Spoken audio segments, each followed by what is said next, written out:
Hola, el capítulo 16 comprende el abordaje de dos contratos que tradicionalmente han estado vinculados por ser especies o clases de préstamos de cosas. El mutuo, un préstamo de cosas fungibles con transmisión de la propiedad, mientras que el comodato, un préstamo de cosas no fungibles con transmisión de la tenencia de las cosas. Más allá de tal emparejamiento inicial, a lo largo del capítulo podremos comprobar que se trata de figuras con prácticamente ninguna conexión significativa entre sí. Vamos a comenzar.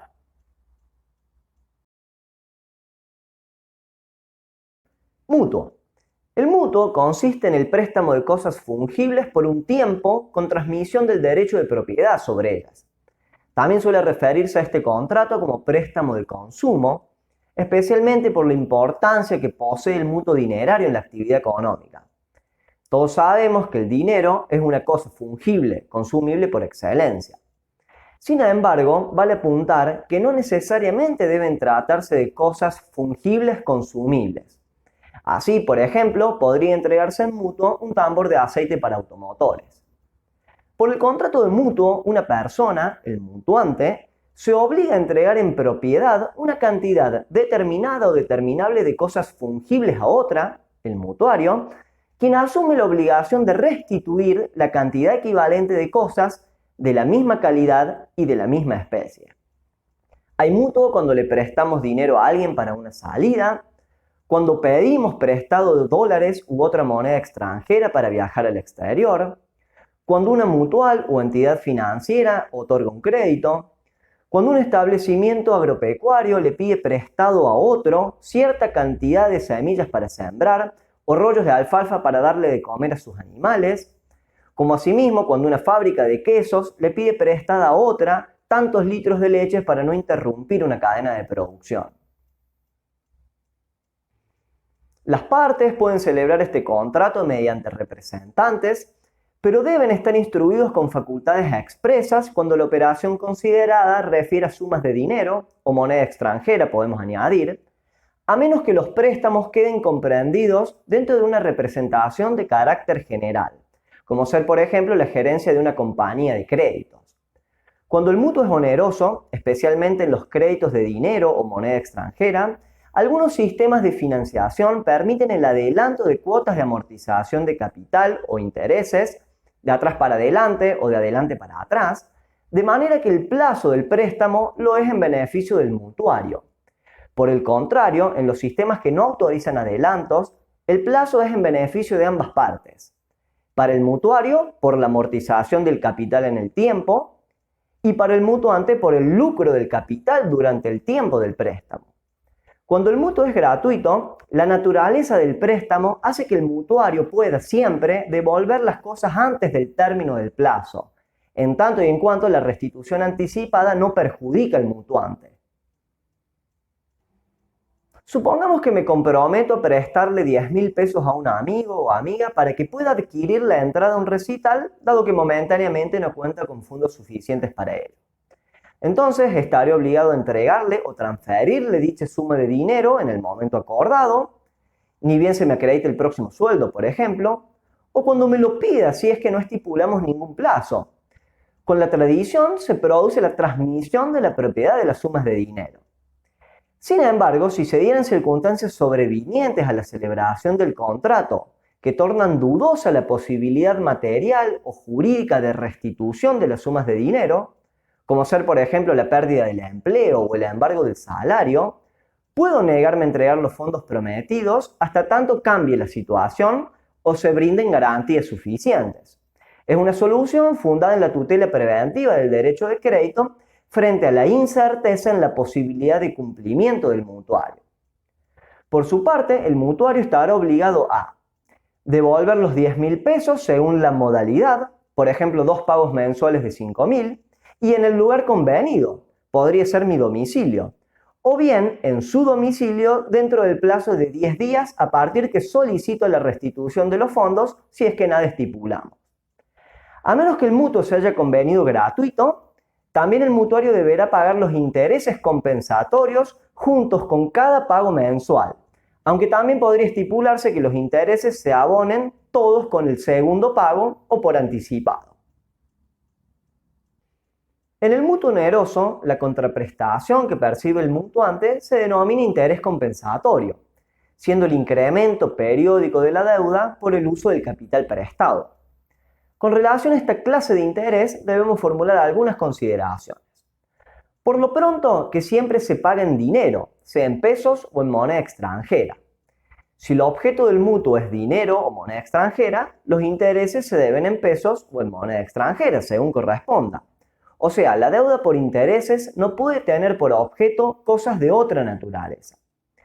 Si el objeto del mutuo es otra clase de cosas fungibles, por ejemplo 80 fardos de alfalfa, a menos que las partes pacten algo diferente, los intereses se liquidan en pesos según la cotización del fardo en el lugar de pago de ellos al día del inicio del periodo de devengamiento. Entonces, si el préstamo es por 3 meses a una tasa mensual del 4%, habiéndose estipulado que los intereses se liquidan por periodos mensuales, los intereses se calculan multiplicando por 80 el precio de plaza de la unidad de fardo al primer día del periodo mensual. Salvo pacto contrario, los intereses se deben al término de cada trimestre o al momento de cada restitución total o parcial que ocurra antes de los 3 meses. Por lo tanto, en un préstamo a 3 meses pagadero al término del plazo, los intereses se deben abonar también en ese momento. En un préstamo a 90 días pagadero en 6 cuotas quincenales, los intereses deben abonarse junto con cada cuota. La extensión lisa y llana de recibo por intereses correspondientes a un periodo determinado hace presumir, sin admitir prueba en contra, el pago de intereses de los periodos anteriores. Cuando las partes no fijan la tasa de interés o ninguna ley especial la establece, ello no quiere decir que el mutuo sea gratuito, sino que debe aplicarse la tasa de uso del lugar de celebración del contrato, esto es, la tasa de plaza, o en su defecto ser fijada judicialmente. Cuando el mutuo es de dinero, el pacto de intereses puede ser morigerado judicialmente si la tasa estipulada o el método de capitalización resulta abusivo por ser injustificadamente superior, al mismo tiempo que desproporcionado, a los intereses promedio que habitualmente se pagan para préstamos similares en el lugar de celebración del contrato. Cuando se trata de otras cosas fungibles, al menos en principio, las partes tienen plena libertad en la estipulación de la cláusula de intereses. En el mutuo gratuito, el pago de intereses es considerado como el cumplimiento de una antigua categoría de obligaciones llamadas naturales, siendo por lo tanto irrepetible tal desembolso por tratarse de un deber moral o de conciencia. Veamos ahora la resolución por incumplimiento del contrato. Incumplimiento del mutuante. La falta de entrega total o parcial de lo prometido en el plazo convenido, o si no hubiera plazo ante el mero requerimiento del mutuario, este puede articular la resolución del contrato por incumplimiento imputable a la otra parte, pudiendo reclamar la reparación de todos los daños que se encuentren en relación adecuada de causalidad con la falta de entrega, como ser, por ejemplo, la pérdida de chance de celebrar otra operación por insuficiencia de fondos. Repárese en que aquí el incumplimiento de la principal obligación a cargo del mutuante habilita la resolución del contrato sin necesidad de interpelación previa. Incumplimiento del mutuario. En el mutuo oneroso, la falta de pago en tiempo oportuno, tanto de los intereses compensatorios como de las cuotas de capital, habilita al mutuante a instar la resolución del contrato. Aquí también el incumplimiento de las principales obligaciones a cargo del mutuario da derecho a resolver el contrato, pudiendo reclamar la totalidad del capital prestado más los intereses compensatorios, intereses moratorios, según la tasa convenida o la que fijen las leyes especiales o las reglamentaciones del Banco Central, e incluso intereses punitorios, si fueron estipulados. En todos los casos, intereses devengados hasta la fecha de la restitución. En el mutuo gratuito, obviamente, no se deben intereses compensatorios, pero sí moratorios, según la tasa convenida o la que fijen leyes especiales o las reglamentaciones del Banco Central, a partir del retardo en el cumplimiento imputable al mutuario. Ahora bien, ¿pueden reclamarse otros daños materiales o morales por el incumplimiento?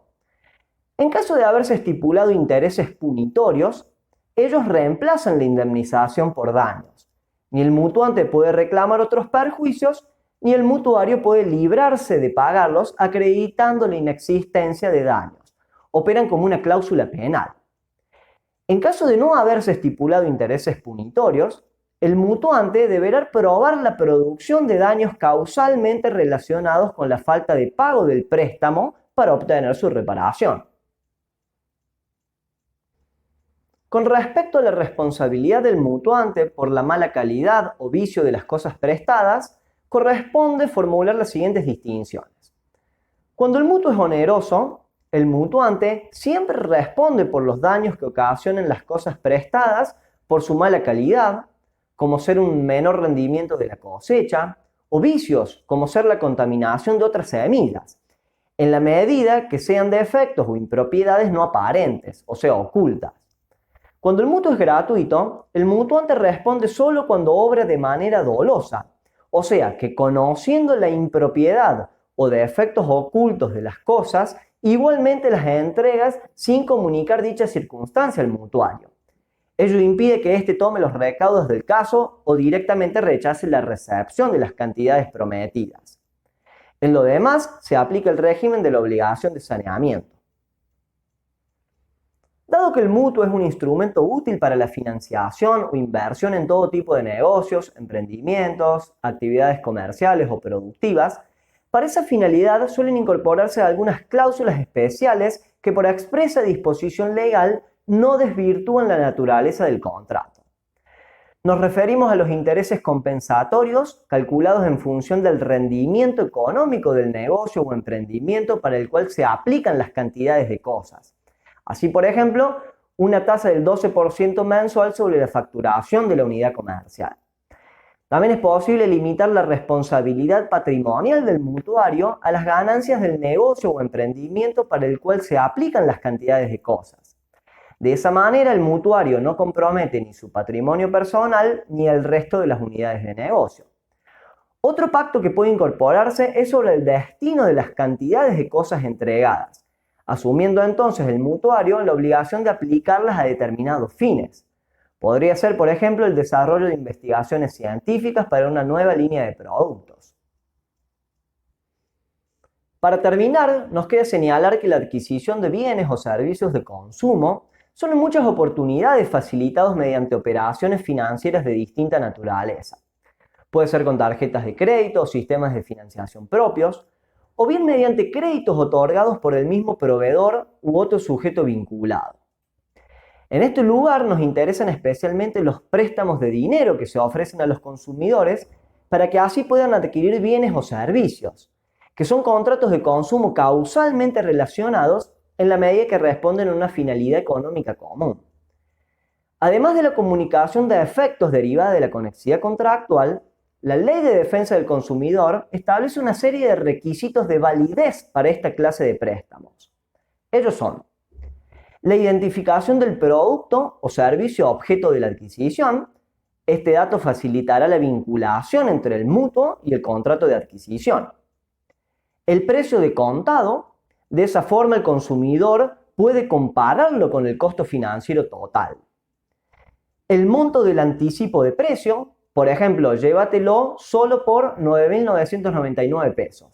Y el monto del precio financiado. Si el producto cuesta 150.000 pesos, por ejemplo, podés cancelar hasta 140.000 pesos en cuotas. La tasa de interés efectiva anual, o sea, el porcentaje de capital que realmente deberá abonar el consumidor por el crédito en el plazo de un año. El costo financiero total del crédito expresado en porcentajes.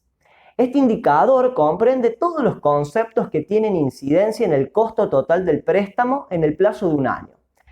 Tasa de interés efectiva anual, gastos de evaluación de riesgo crediticio, seguro de vida, gastos de apertura o mantenimiento de cuentas de depósito, etc.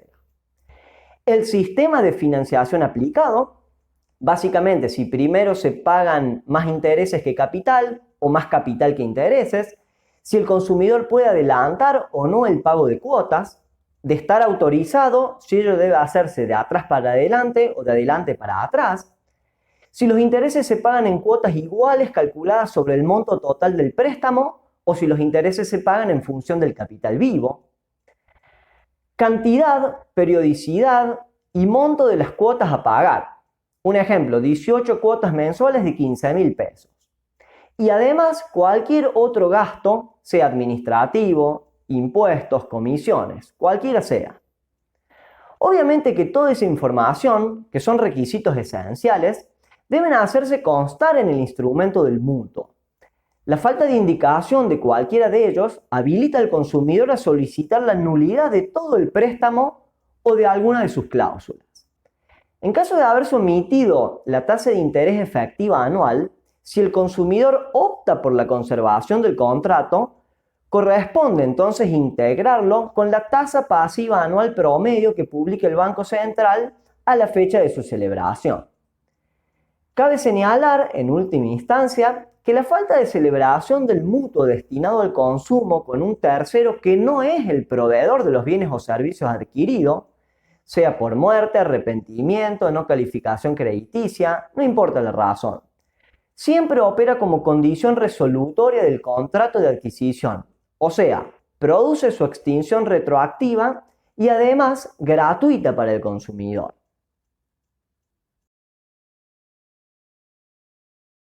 Comodato. El comodato consiste en el préstamo de uso gratuito de cosas no fungibles por un tiempo.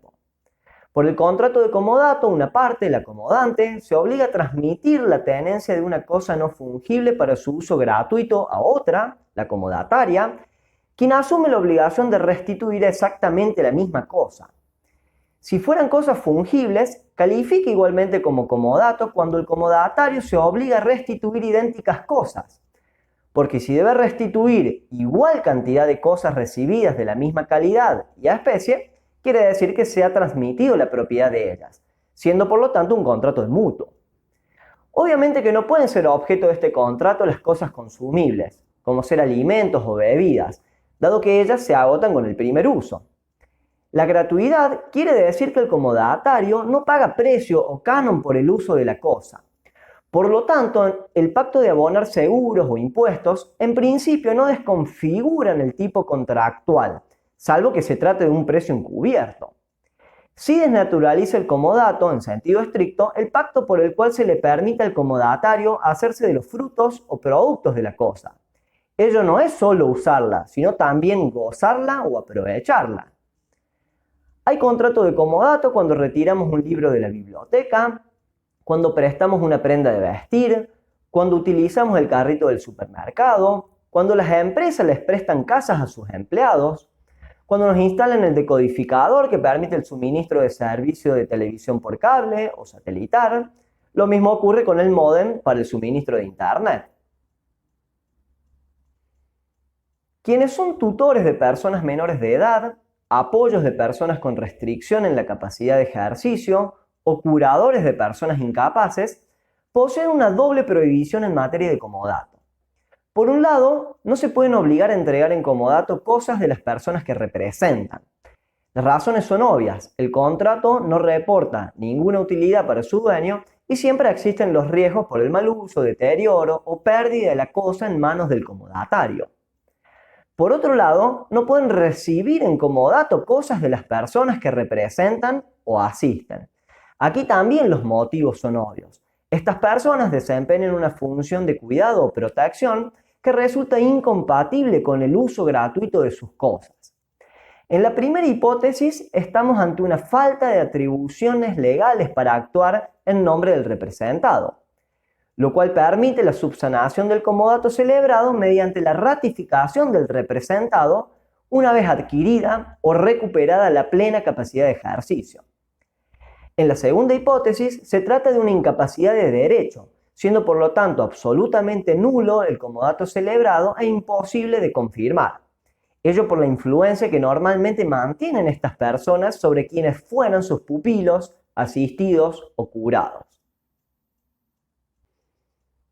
Quienes se desempeñan como administradores de bienes públicos o privados de otros, por ejemplo, quien actúa como gerente de un establecimiento comercial, quien actúa como fiduciario en el fideicomiso de administración o quien actúa como administrador de una sucesión, poseen asimismo una doble prohibición en materia de comodato.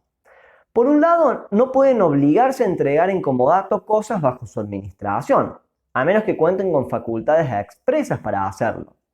Así, por ejemplo, puede que el interesado considere conveniente, o al menos no inconveniente, el préstamo de uso de todas o algunas de las cosas.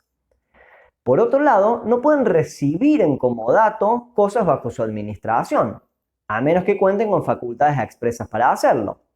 Entonces, por ejemplo, puede que el interesado considere conveniente, o al menos no inconveniente, que el administrador sea comodatario de todas o algunas de las cosas.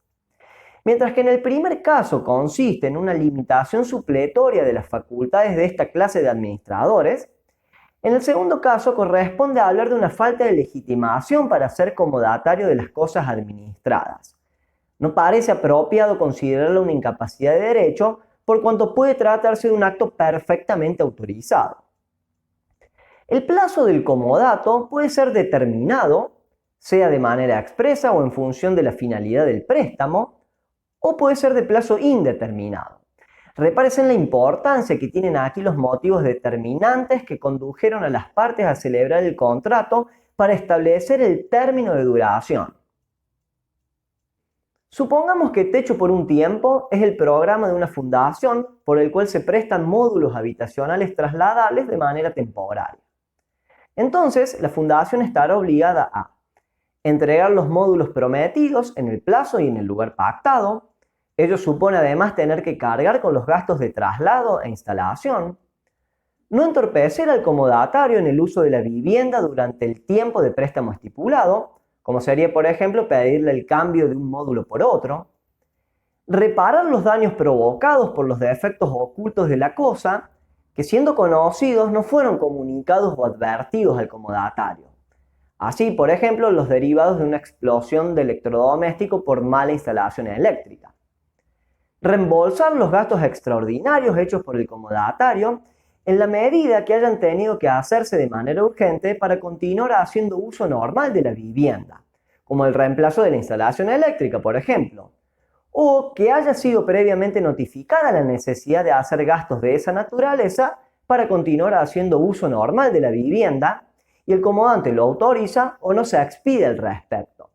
O sea, la comunicación previa es para que el comodante pueda oponerse a la reparación si es que no le resulta conveniente, o bien para que pueda efectuar directamente el pago al contratista. Por su parte, el comodatario estará obligado a usar el módulo para vivienda, no podría entonces abrir allí un maxi kiosco, por ejemplo, hacerse cargo de los gastos ordinarios o normales por el uso de la vivienda. Podrían ser algunas reparaciones o gastos de mantenimiento, al mismo tiempo que otros gastos necesarios para poder usarla, como ser, por ejemplo, el pago del suministro eléctrico.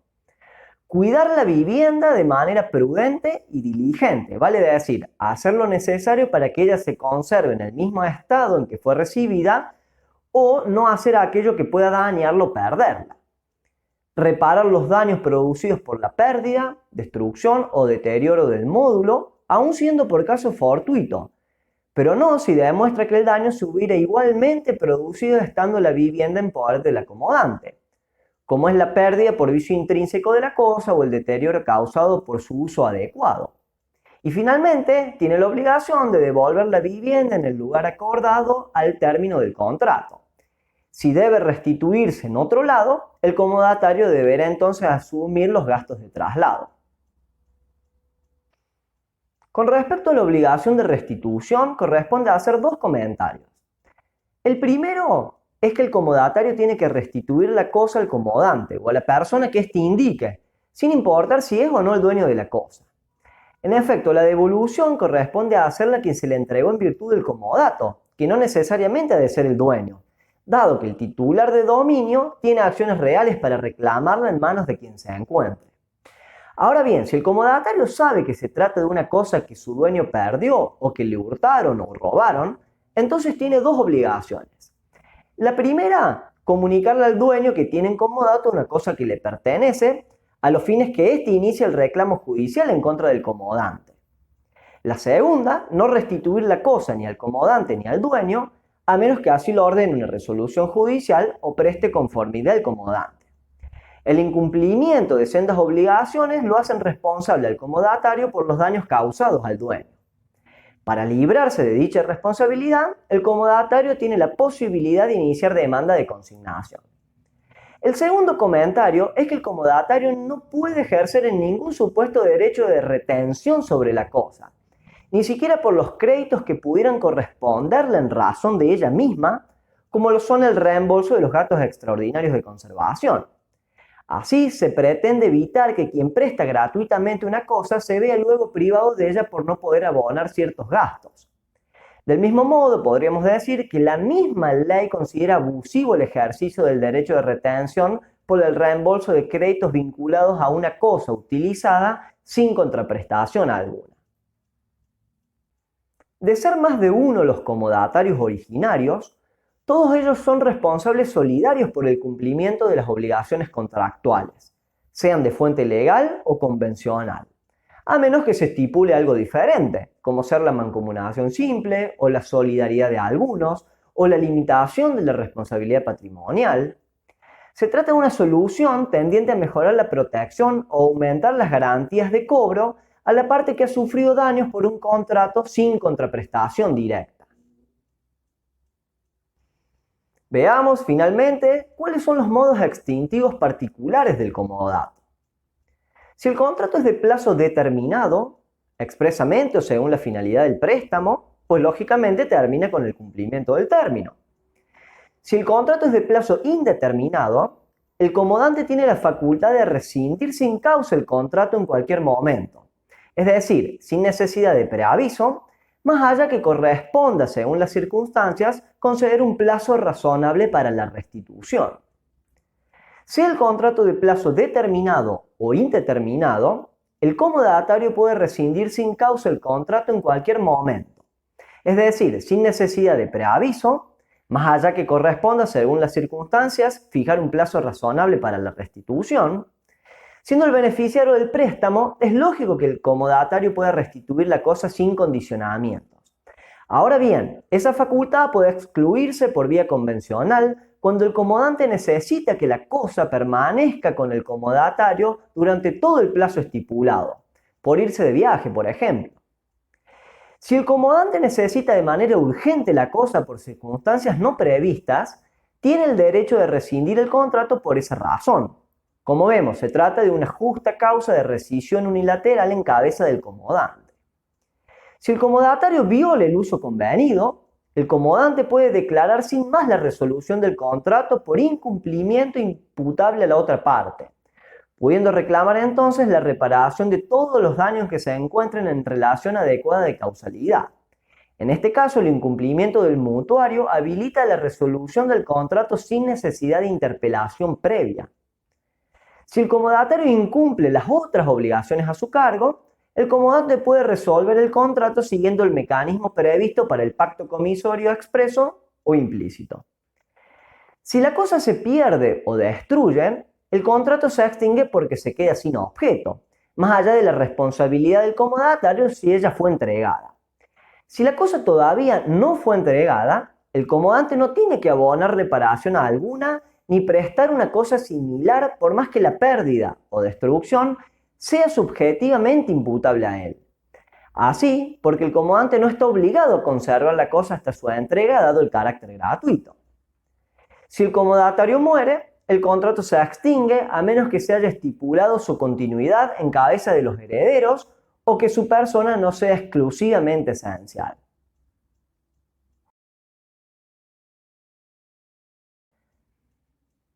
Damos por concluido el 16º capítulo del curso. Logramos mostrar que el mutuo y el comodato no solo poseen diferencias conceptuales, de efectos jurídicos o de régimen legal, sino que desarrollan funciones económicas muy distintas. El mutuo, especialmente dinerario o también de moneda extranjera, es una herramienta fundamental para el financiamiento o el crédito con diferentes finalidades. De ahí que hablamos de tasa de interés, amortización de capital, sistemas de financiación, créditos para el consumo, costo financiero total, etc. Nada de ello existe en el comodato, que cumple una finalidad de beneficencia o bien desempeña un rol accesorio complementario a otro negocio comercial o de consumo. Chao, les dejo un saludo y nos encontramos en el próximo capítulo.